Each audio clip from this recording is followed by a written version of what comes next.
ایک شخص نے اپنی بیوی کو طلاق دے دی۔ اب وہ طلاق دینے کے بعد بیوی سے رجوع کرنا چاہتا ہے۔ اس سلسلہ میں فقہائے کرام نے 5 شرائط بیان کی ہیں کہ اگر وہ 5 شرائط موجود ہیں تو بیوی سے طلاق دینے کے بعد رجوع کر سکتا ہے۔ ان میں سے پہلی شرط یہ ہے کہ بیوی کو صریح الفاظ کے ساتھ طلاق دی ہو۔ جو طلاق کے الفاظ بولے ہوں وہ الفاظ صریح ہوں، یہ طلاق میں بالکل واضح ہوں، اس کا کوئی اور معنی نہ ہو، یا پھر الفاظ کنایہ کچھ بولے ہوں، مثلا اعتدی یا استبرئی رحمکی اور انت واحدتن، یہ 3 الفاظ میں سے کوئی لفظ بول دیا تو رجوع کا حق اس کو حاصل ہوگا۔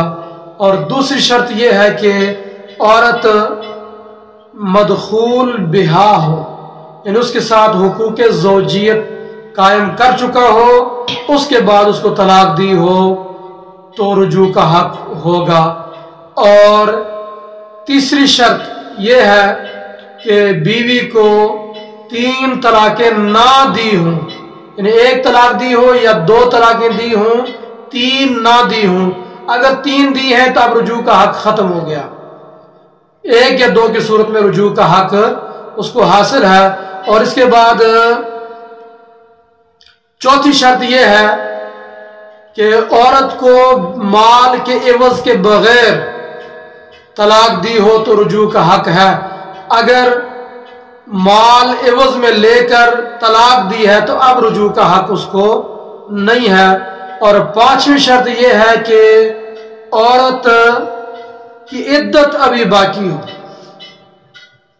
عدت باقی ہو، بیوی راضی ہو یا نہ ہو، شوہر نے رجوع کر لیا تو رجوع ثابت ہوگا، درست ہوگا۔ یہ 5 شرطیں موجود ہونی چاہیے۔ عدت ابھی باقی ہے تو رجوع کر سکتا ہے چاہے بیوی راضی ہو یا نہ ہو۔ اور اس سلسلہ میں قرآن پاک میں وَبُعُولَتُهُنَّ أَحَقُّ بِرَدِّهِنَّ، اس میں رجوع کا بیان ہے کہ شوہر بیوی کو واپس رکھنے کا حق رکھتا ہے۔